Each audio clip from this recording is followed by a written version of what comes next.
investigators from the San Luis Obispo Police Department arrested several individuals in connection with the death of Cal Poly student Carson Starkey, which occurred on December 2nd, 2008, as a result of a fraternity hazing ritual.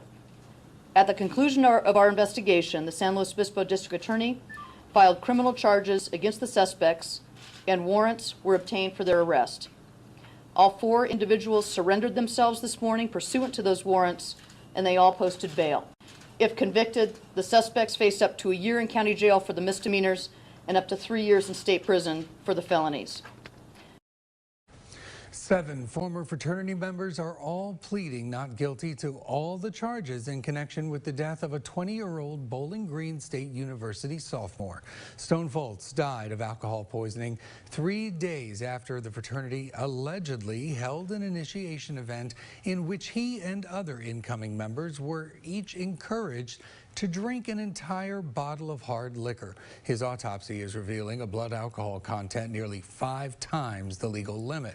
Stone's family is fighting for justice, remembering a phone call right before he went to that initiation. He said, it's just part of the ritual, I have to, but I don't want to. Now, prosecutors say he was brought home by other members, including Jacob Kryn, Stone's fraternity big brother, who faces the most serious charge of first-degree manslaughter. The 7 accused were released on bond with conditions, and prosecutors say they are still investigating and more people could face charges. Southern University student who in his short life has played music all around the world is dead after an off-campus fraternity ritual. Our Ethan Tuttle starts us off today. He spoke with students about this tragic loss. Ethan. Yeah, that's right. The Jaguar family is heartbroken today, Greg. Caleb Wilson, a member of the Human Jukebox, was in the middle of what a source tells us was a fraternity ritual off campus when he suddenly collapsed early this morning. Now, students and authorities are trying to wrap their heads around what happened. Something like this is just out of the ordinary. 20-year-old Caleb Wilson, a student at Southern University, lost his life early this morning after collapsing during what a source told WAFB was an off-campus and unsanctioned Omega fraternity ritual at a local park. There's an autopsy that's currently ongoing. We don't have much information that we can share at this particular time, but again, this is being investigated as just a death at this time. Wilson, a pledge for Omega Sci-Fi, was also a member of the Human Jukebox. His family says he's played his music during trips to Cuba and Europe, and once even played with Trombone Shorty. After collapsing at North Sherwood Community Park, other students rushed him to Baton Rouge General Hospital, where he arrived unconscious and was pronounced dead. Southern University issued a statement saying Wilson was a junior majoring in mechanical engineering at the campus and extended its condolences to his family, classmates, and loved ones. Baton Rouge police are now waiting on the autopsy report. Once that information is available from the coroner, law enforcement will have a better understanding of what happened to Wilson. In the meantime, Southern students are in a state of sorrow. Here it's kind of shocking because it's like you're a part of a big group. Like everybody on campus loves the Human Jukebox, even people that don't go here. So for them to lose a member of the band, I know it's going to be hard on them. And it's not like it was, I don't know, like no gang violence or nothing. It was a fraternity, so we're going to see how it play out, man. It's outside looking in, though, like I said, it's crazy. Usually you'll see more people like laughing and stuff on campus, so right now like the mood is kind of down, and I'm just hoping like whoever knew him can like get through this and like we can all come back to that common ground once everything's resolved. Wilson's father is part of the security team for Saints owner Gail Benson. Miss Benson said today she is deeply saddened by the passing of a, quote, very bright young Southern University student. She went on to say she has a deep and personal connection to his family, with his father having worked with her for many years. Greg? All right, thank you for that. So in light of Wilson's death and the ongoing investigation, Southern is stopping all recruitment and initiations. The university sent a letter to all chapter advisors and presidents saying going forward, for now, fraternities, sororities, and student clubs will not be allowed to induct any new members. The university is also banning interest meetings and rushes. That goes for off and on campus events. They're a way to find community at college, but over the years, too many lives have been lost at some fraternities during hazing rituals. These grieving parents think that might stop if young people knew their stories. Our Lisa Guerrero is here to tell some of them.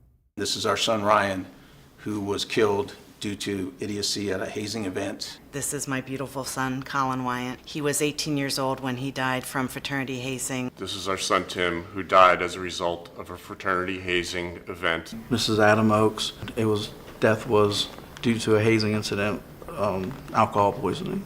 7 young men, all victims of hazing rituals. Like this. I am telling you, no parent should ever send their child off to campus, to college, and not have them come home. They were all told that they had to go down to the basement.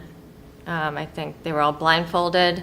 This surveillance video shows a rare look at a booze-fueled hazing event, common in frats across the country, known as Big Brother Night or Pledge Dad Reveal Night. It was the Pledge Dad Reveal Night. They were handed a bottle of alcohol. In Danny's case, he was handed a bottle of Tito's, and they were told to drink it.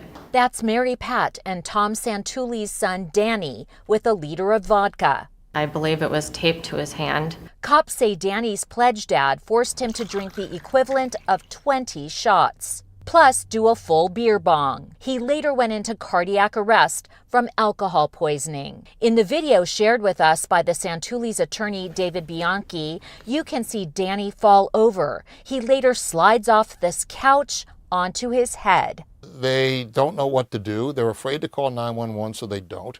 And they pick him up. They drop him on his head. Surveillance video, you would think, would incentivize these guys not to do this stuff. But they do it anyway.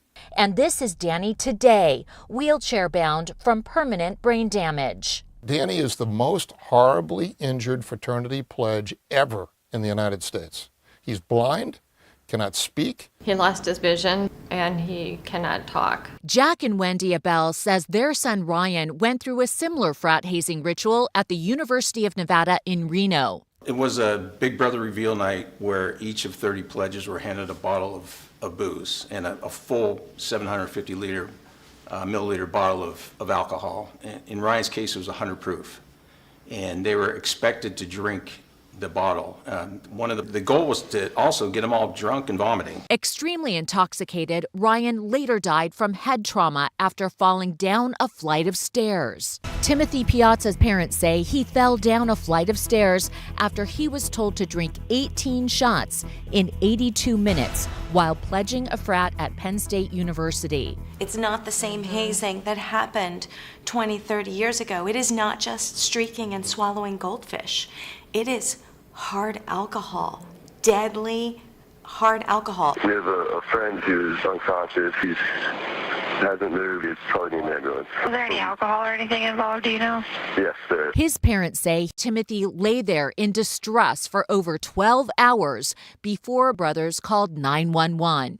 According to published reports, there have been close to 80 college students who've died in hazing incidents connected to Greek life in the past 15 years. The vast majority of them related to alcohol abuse. Adam Jeffrey Oakes, age 19, died suddenly on Saturday, February 27th, 2021 in Richmond, Virginia. Just last year, freshman Adam Oakes died from alcohol poisoning after his big brother forced him to drink a handle of booze in under an hour. My son was joining a fraternity, and his big brother bought him a handle of alcohol and coerced him to drink it in under an hour. Andrew was Adam's big brother. As part of a plea agreement, several members of the now permanently banned frat are speaking out publicly about what they did to Adam. I was charged with misdemeanor hazing. And I think that was an accurate charge on my part. I think being the president of the fraternity, I had this position of power and I chose the wrong path and the wrong road. The video is part of an upcoming hazing docuseries called Protect This House. In 2021, there were 6 deaths due to hazing. Many of these parents now travel the country speaking to pledges and students, urging them to report hazing incidents.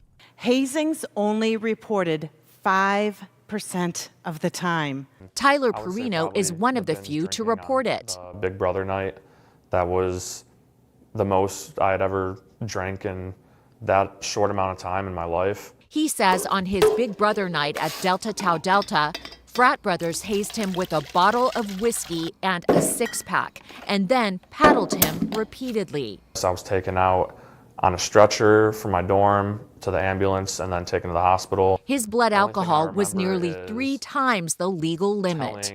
It was the worst nightmare come true. We obviously are very lucky that he's still here with us. Today, he and his mom, Lori, and all these folks want pledges to know it's okay to say no and walk away. And more importantly, not be afraid to call 911 if something goes wrong.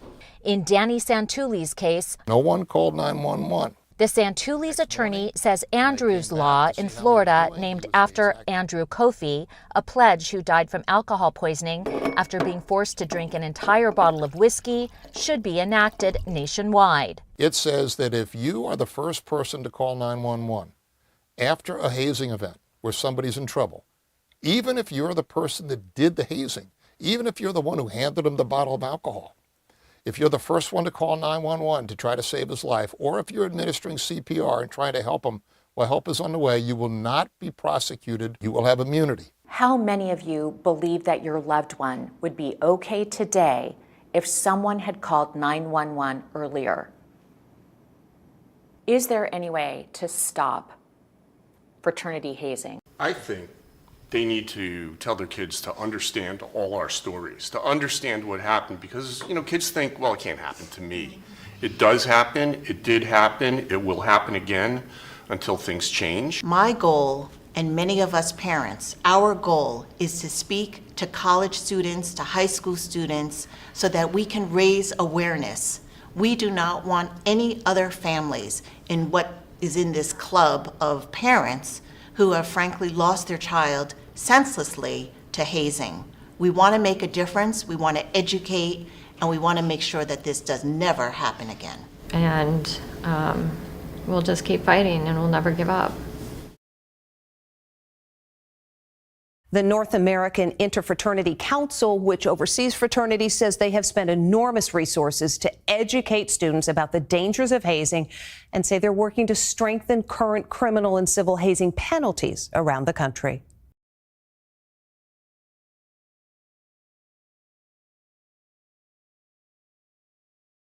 The new investigation at this hour into the death of a freshman at Ohio University. He was found unresponsive at an apartment linked to his fraternity. Here's ABC's Paula Ferris tonight. Authorities tonight are investigating a mysterious death at Ohio University after Colin Wyant, an 18-year-old freshman, was found unresponsive in this off-campus apartment on Monday. The university confirming that residence was an unofficial annex of the fraternity Sigma Pi, where Wyant recently pledged. In response, the university ordered the fraternity to cease and desist all activities and turn over all records after receiving information that the fraternity has engaged in conduct that puts the health and safety of your members at risk. Athens police tells ABC News they don't suspect foul play at this point. The National Sigma Pi fraternity says they're advising members to cooperate fully with the investigation. And David, while an investigation into Wyant's death is underway, his family is preparing for his funeral in Columbus, Ohio, where he'll be laid to rest this weekend.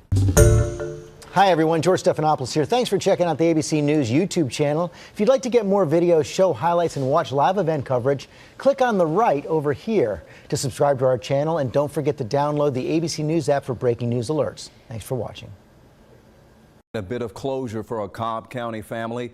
A former LSU fraternity member was found guilty in the hazing death of their loved one. It took a Louisiana jury less than an hour to convict Matthew NaQuinn of negligent homicide. Prosecutors argued he forced Max Groover to drink a deadly amount of alcohol in 2017. Groover was from Roswell. NaQuinn faces up to 5 years in prison.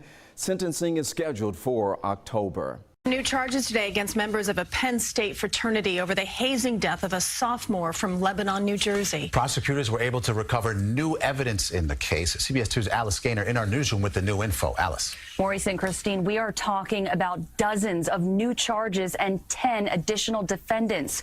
This after investigators were able to restore security camera footage taken inside the frat house the night a pledge consumed dangerous amounts of alcohol and suffered fatal injuries. We're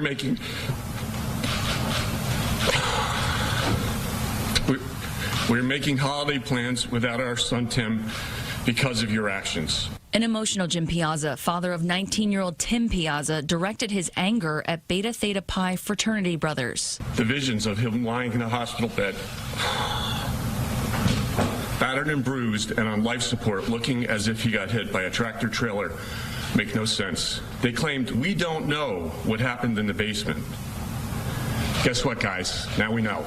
Security cameras were rolling in the frat house the night of February 2nd, 2017, during bid acceptance night. But according to prosecutors, frat brothers led law enforcement to believe the basement cameras weren't working that night. Turns out, State College police found the basement camera footage was manually deleted, and the FBI was able to restore it. Based on that video, they determined Piazza did not get his own alcohol, but was given at least 18 drinks in over 1 hour and 22 minutes. Jim Piazza seemed to break down as the district attorney said that. According to the DA, the sophomore engineering student from New Jersey had completed a series of drinking stations in the frat house called the Gauntlet. He fell down the basement steps and was seen on video stumbling around as frat brothers poured liquid on him and tried to balance him upright with a backpack. He was found unconscious in the basement the next day, but it was another 40 minutes after that before an ambulance was called.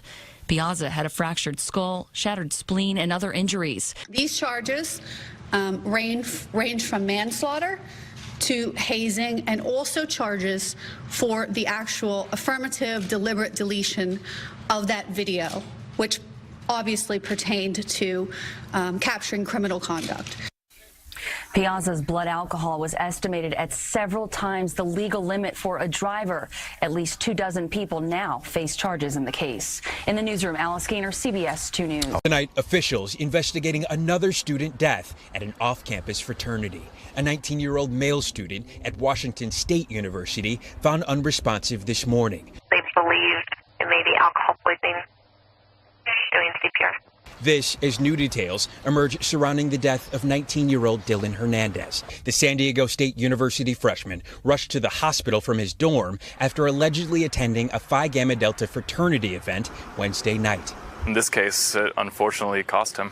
The medical examiner releasing an initial report. Hernandez found pulseless by his roommate the next morning, pronounced dead Friday. The preliminary cause of death, accidental blunt force trauma to the head. It's just a shame. 14 fraternities now suspended after a campus police investigation uncovered possible misconduct, citing public safety. In a statement, Phi Gamma Delta saying they are working with authorities to gather all relevant facts about what transpired. If it is determined that any of our policies were violated, we will take immediate and appropriate action. Now, in the wake of this latest tragedy, a family mourns as many questions still remain. Steve Patterson, NBC News, San Diego. Hey, NBC News fans, thanks for checking out our YouTube channel. Subscribe by clicking on that button down here, and click on any of the videos over here to watch the latest interviews, show highlights, and digital exclusives. Thanks for watching. 531, one of the top Democrats in the House of Representatives is speaking out about the shooting death of his nephew near Old Dominion University on Friday morning. 10 on your side's Katie Collette joins us now live in the newsroom with the details of this Norfolk crime that is resonating in Maryland. Good morning, Carrie. Representative Elijah Cummings of Maryland describes his nephew Chris as an amazing young man and student at Old Dominion University. It's clear this is a very close family, now grieving over the loss of such a beloved man who had so much to live for. On Chris Cummings' Facebook page, a list of people who inspired him most, and right next to President Barack Obama, a picture of his uncle, Congressman Elijah Cummings. Christopher was the kind of child you have to be close to. I mean, he was just that kind of guy. Representative Cummings of Maryland thinks back to Friday when he heard from his frantic sister-in-law. His mother called me hysterical, saying that something had happened to Christopher. It didn't take long for word to spread from this scene on West 42nd Street in Norfolk to the congressman's ears. Finally, she told me that that he had been killed. Cummings says he's consoled other families suffering from tragic losses like this, but admits he's never been on the other side until now. I can't even describe the pain. This was a guy who was just a good kid. After this deadly shooting near campus, ODU President John Broderick released a letter stating the university is working hard to improve campus safety. He says they're putting into place a national security consultant's safety recommendations, that they've hired additional officers, enhanced the lighting in the garages, and installed more blue light emergency phones. The letter also says the university will continue urging Norfolk officials to make additional safety measures for the off-campus neighborhood where the shooting and other crimes recently occurred. And while ODU strives for safer surroundings, the Cummings work hard to understand why they have to say goodbye to this young man they say made every day better. He was the kind of kid who most people would say, boy, I wish I had him for a son. Now, police are still searching for suspects in this shooting that killed Chris Cummings and sent his roommate to the hospital. If you have any information, call the crime line at 1-888-LOCK-YOU-UP. In the newsroom, Katie Collette, 10 on your side.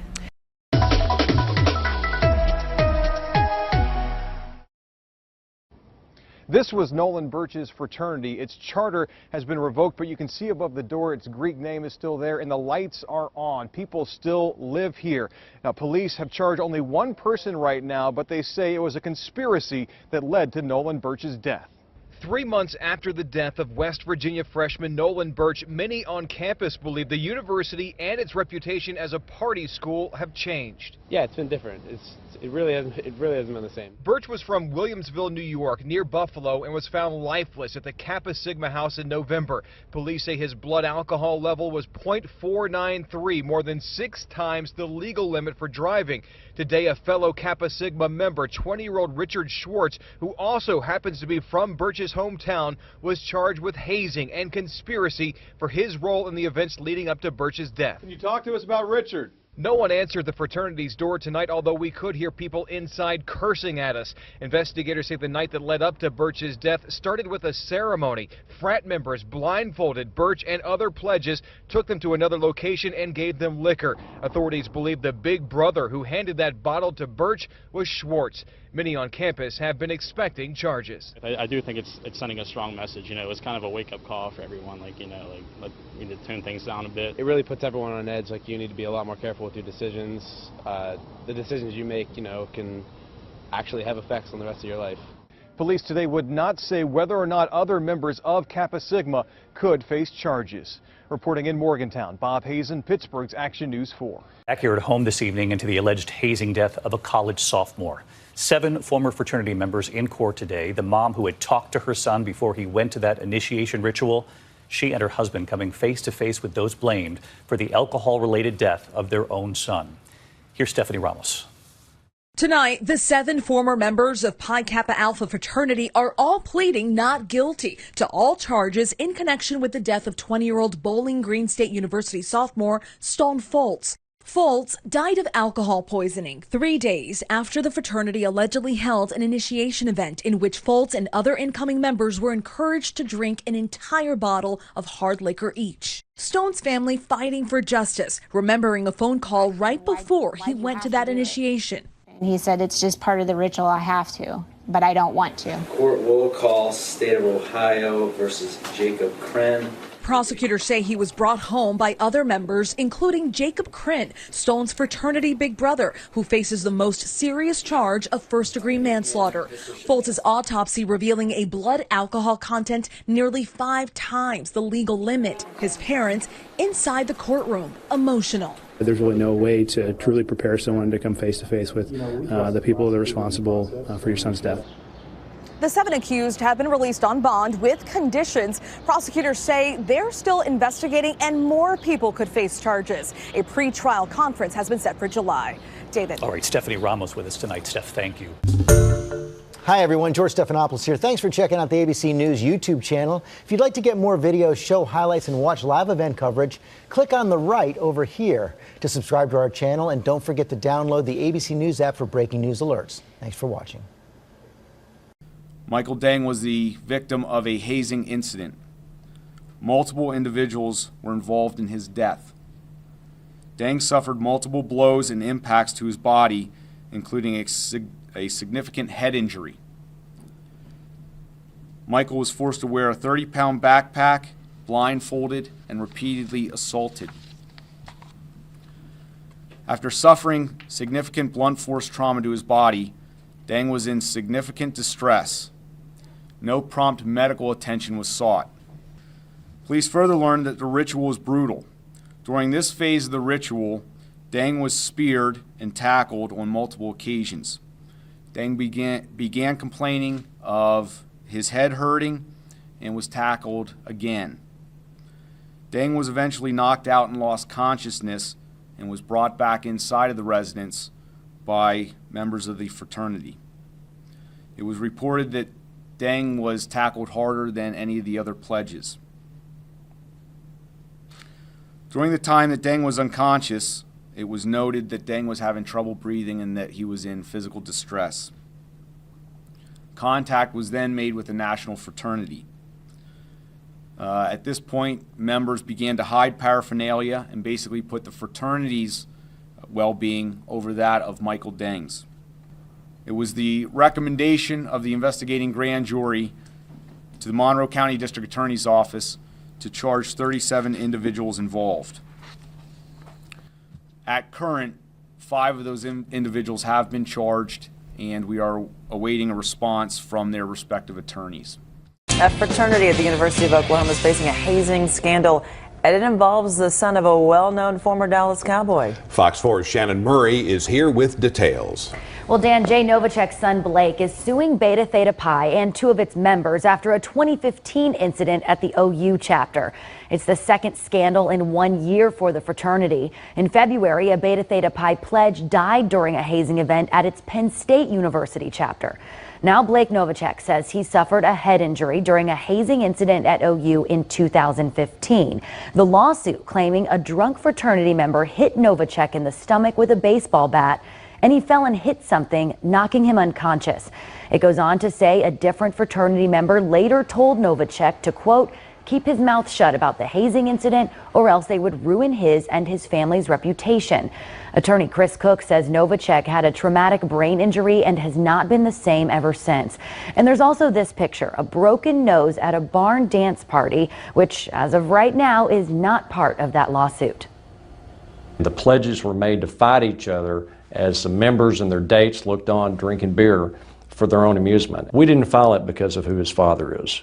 We filed it to seek answers and seek changes within not just this fraternity, but fraternities nationwide.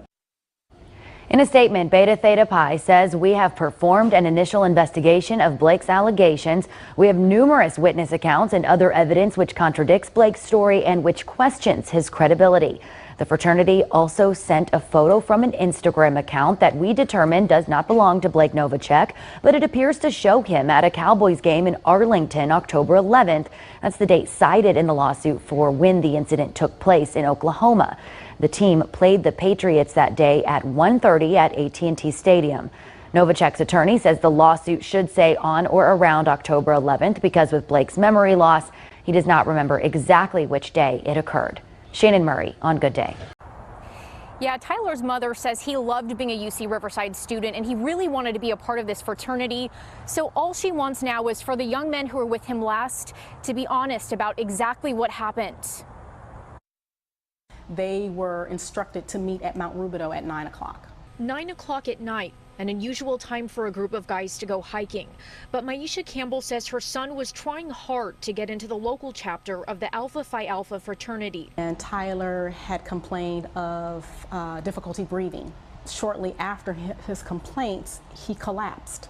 She says one of her son's friends told her that from the hospital on Saturday. Shortly later, 20-year-old UC Riverside student Tyler Hilliard mysteriously died. So it's very clear that they were being hazed. Tyler's aunt says in recent weeks there were disturbing text messages on Tyler's phone from senior members of the fraternity.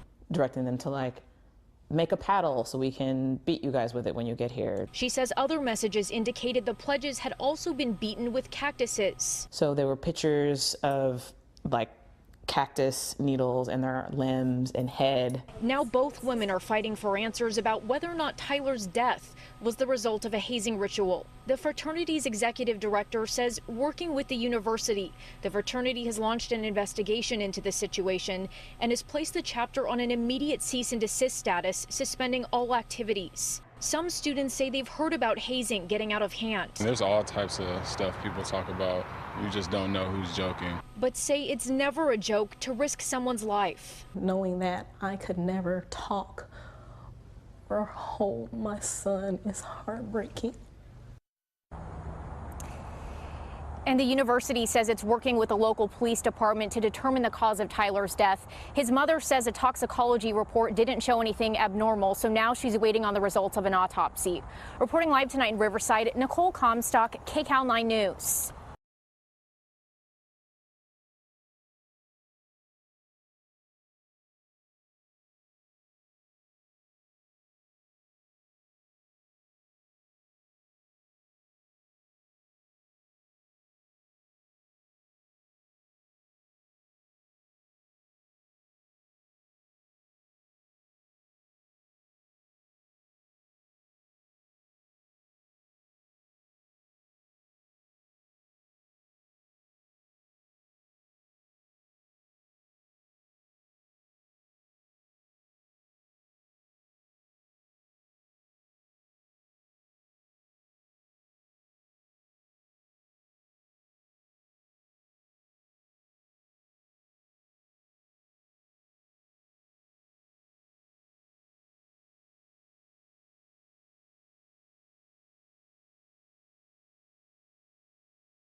He seemed really drunk, so I took him to my room, put him on my couch, put pillows near his head and the trash can there. This is an upperclassman explaining what happened in the hours leading up to this chaotic morning in 2019, when paramedics and police arrived at the Alpha Tau Omega, or ATO house, to find freshman Sam Martinez unresponsive inside, just 3 months into his college career.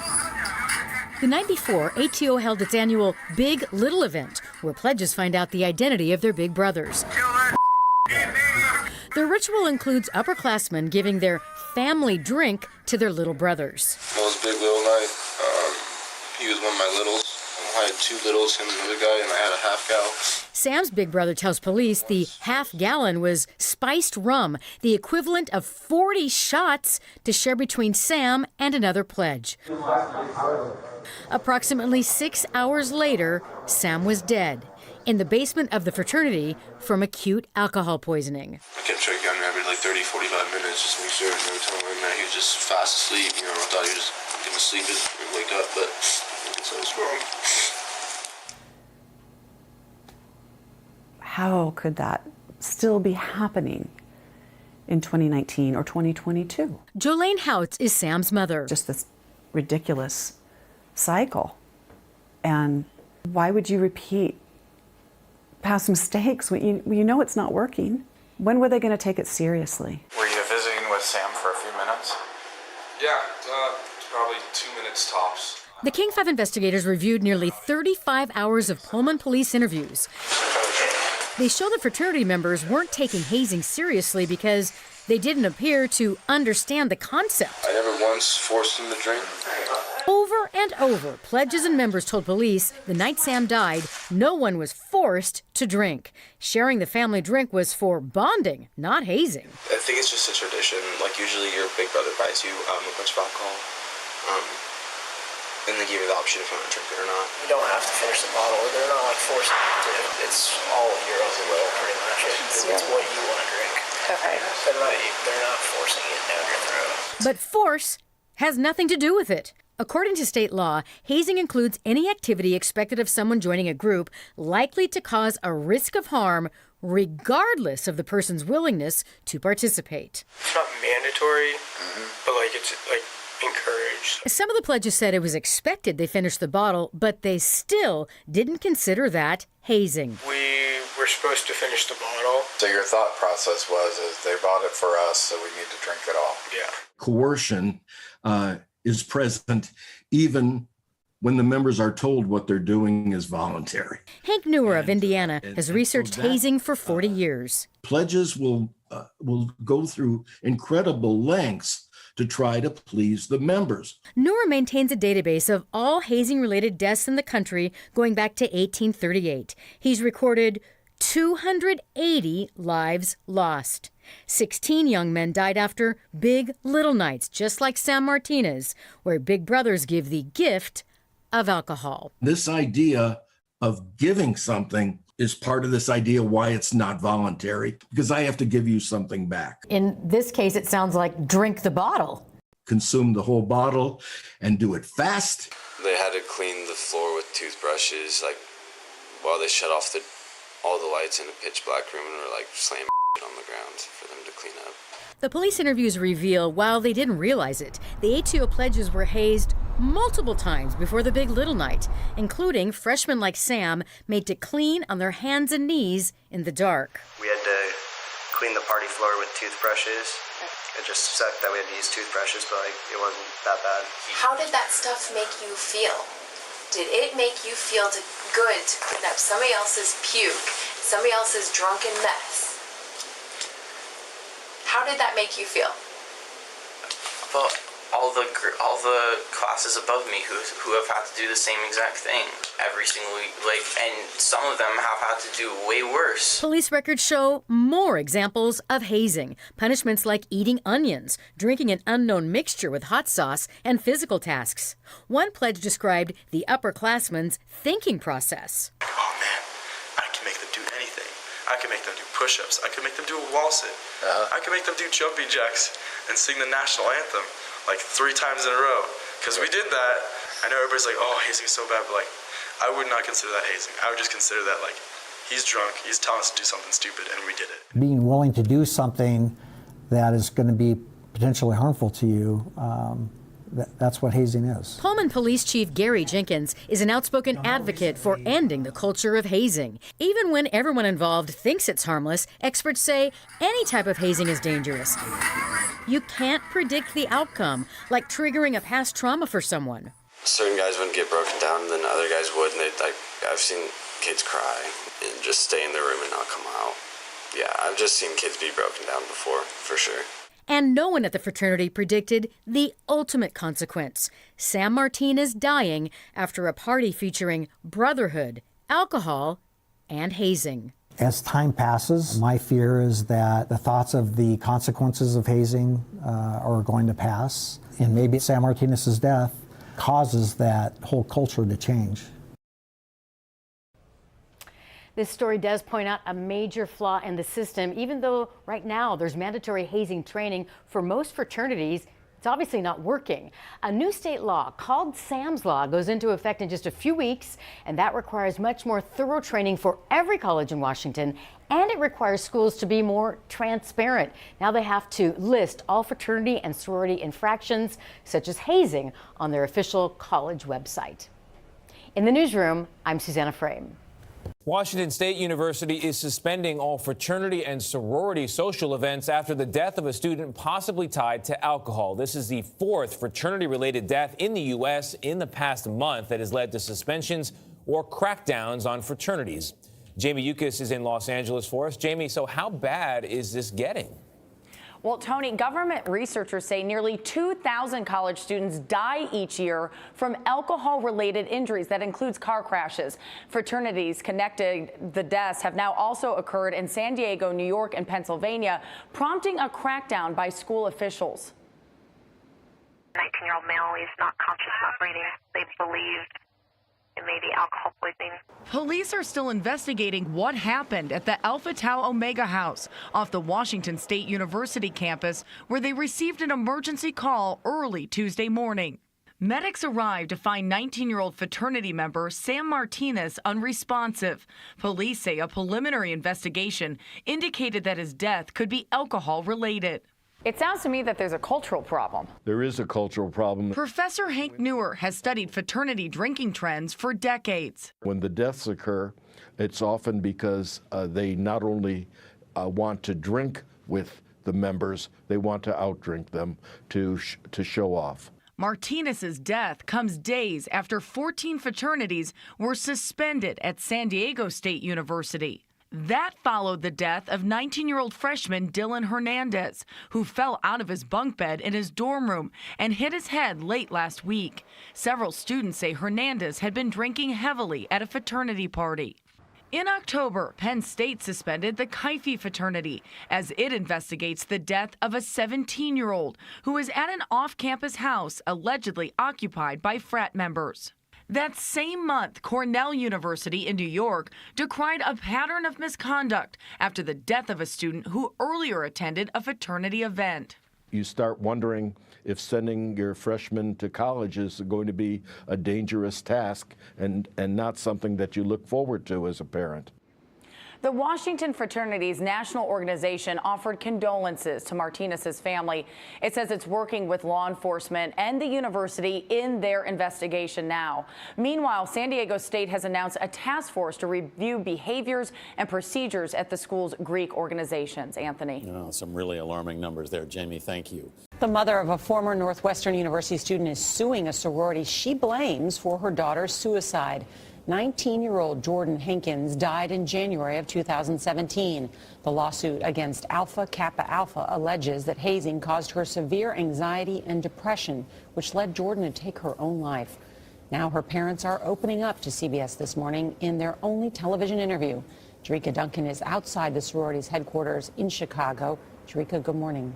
Good morning. As a result, Alpha Kappa Alpha was suspended from Northwestern's campus in 2017. In a statement to CBS this morning, they say they were deeply saddened by the death of Jordan Hankins. But still, the parents of Hankins believe the sorority, made up of nearly 300,000 members nationwide, should be held responsible for their daughter's death. She had a smile that would brighten up a room. If you were feeling low or feeling down, Jordan just had this way of making you forget. From a young age, Jordan Hankins had a passion for helping others and a gift when it came to playing sports. She won a full ride to Northwestern University on a basketball scholarship. Going forward, I hope that we keep the same energy. Her sophomore year, she told her parents, Felicia and Walter Hankins, she wanted to join a sorority as a way to serve others. Did hazing even cross your mind?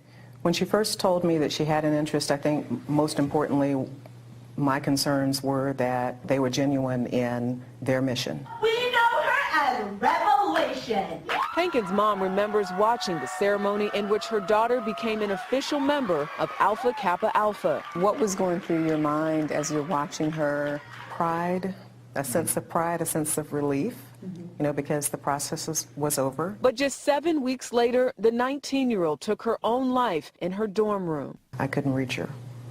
So that was my concern. So then I just started trying to call continuously. No answer, no answer. And so, ultimately, she was found the next day. Even if you are part of sorority or fraternity, it could happen to your family. It could happen. And it did. A lawsuit against the sorority and 9 members alleges that during post-initiation pledging, Jordan was subjected to physical abuse, including paddling, financial exploitation, sleep deprivation, and other forms of hazing intended to humiliate and demean her.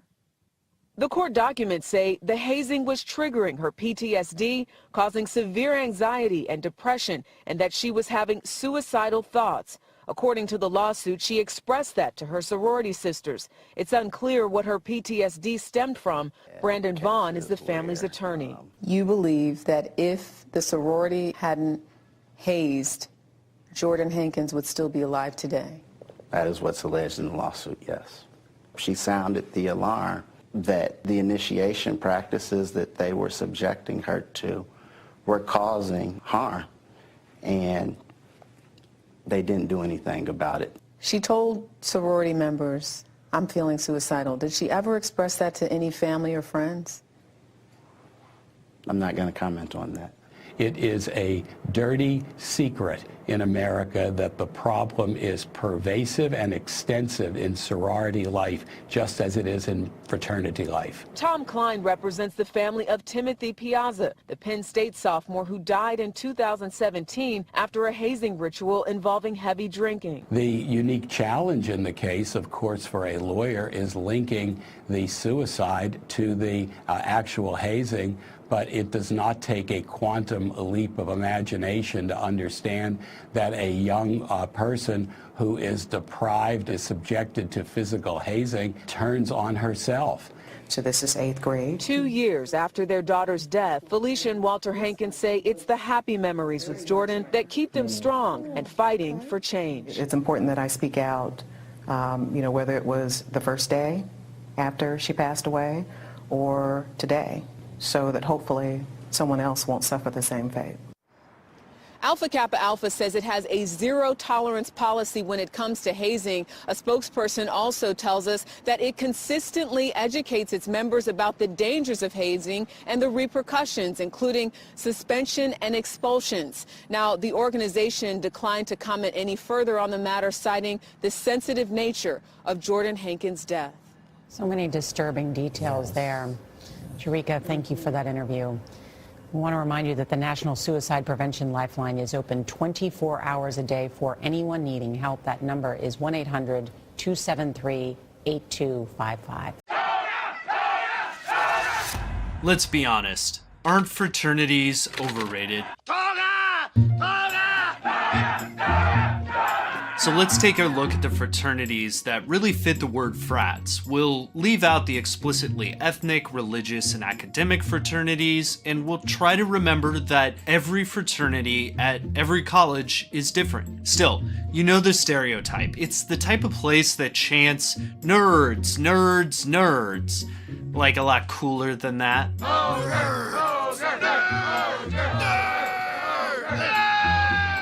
are they? I think they're talking about us. Even when we just look at the goofy party side of frats, there are real negatives. Studies have shown that frats correlate with increased binge drinking and an average 0.25 drop in GPA. It's only once you look at the long history of fraternities that you understand why Greek life became a part of college life, and why it's unlikely to go away anytime soon. Here's Benjamin Franklin opening a Masonic lodge. Fraternal organizations in the United States, like the Freemasons, are actually key to understanding college fraternities. You know, that eye on his apron kind of looks like a mystical belly button. Early fraternity histories point to Phi Beta Kappa as the first fraternity, founded at William and Mary in Virginia. It was an honor society, and early fraternities were similarly academic. By 1825, 3 purely social fraternities at Union College in Schenectady formed. The college system had begun. The next year, a man named William Morgan was murdered. Morgan died mysteriously after threatening to expose Masonic secrets. This led to an entire political party, the Anti-Masonic Party, revolting against the Masons in America. It's less about the mysterious murder than the climate. Secret societies were a big deal, and people were kind of afraid of them. That included adult fraternities like the Masons, but also secret societies in colleges. Colleges preferred open celebrations of school, like this bucolic, only slightly violent, class day from the 1850s. This 1900s issue of a Sigma Nu journal shows consequences of anti-fraternity sentiment, laws that banned fraternities or forced them to operate in secret. Even successful fraternities had to find strategies to fight this. Delta Upsilon started as an anti-secret fraternity, a frat without secret rituals, for this reason. It seemed like frats were on the way out. So what changed? This chart and this flagpole are equally important to understand how frats took over schools. Look at that jump from 63,000 students in 1870 to 600,000 in 1920. It's massive. This jump in enrollment created a lot of problems, and fraternities helped colleges solve them. Like that kid on the flagpole. College flag rush, where freshmen and sophomores battled over a flag, was popular for everybody, not just frat kids. Look at those ripped clothes. Students were injured and even killed during the scramble. The point is, college students are idiotic, full stop, and colleges started to see Greek life as a tool to maintain order. First, fraternities provided housing for that rapidly swelling student population. Fraternities also provided infrastructure for disciplining a horde of students. Well. You see scenes like these and wonder why deans keep fraternities around. But the administration actually brought them back. As former frat members aged into leadership roles, they realized that fraternities gave them somebody to yell at. Greg, what is the worst fraternity on this campus? Fraternities are distributed discipline. Deans could yell at Greek leaders, who could yell at upperclassmen, who could yell at underclassmen, instead of having to discipline that giant section of the bar chart all by themselves.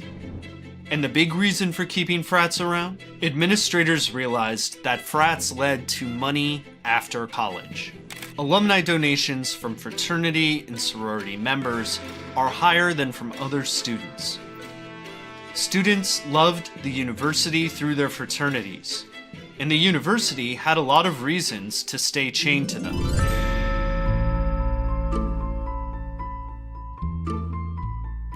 That same paper that showed that fraternities increase binge drinking, it also showed that they increase alumni income because of the networking opportunities. That's without even mentioning the lifelong friendships that Greek members form.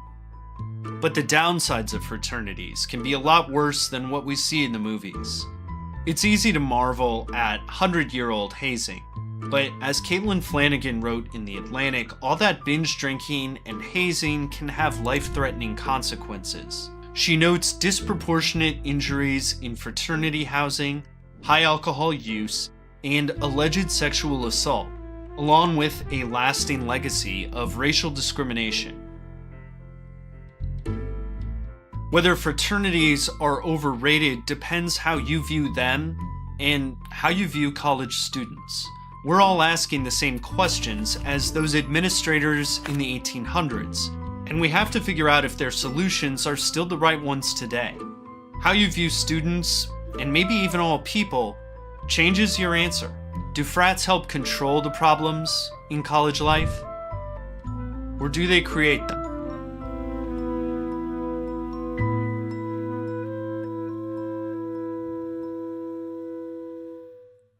You might have noticed that we use the word fraternities a lot more than sororities, and part of the reason for that is historical. For much of their duration, sororities were actually called women's fraternities. We are learning new details about alleged dangerous hazing by fraternities and sororities at the University of Maryland. Several Greek chapters are accused of abusing students, leading some to be hospitalized.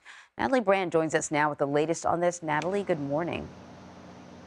Good morning, Anne-Marie. The University of Maryland is taking this extremely seriously, and 5 fraternities remain under investigation. New court documents detail some of these disturbing allegations, which include fraternity members being forced to consume urine and live fish, others allegedly burned with cigarettes and torches and physically assaulted.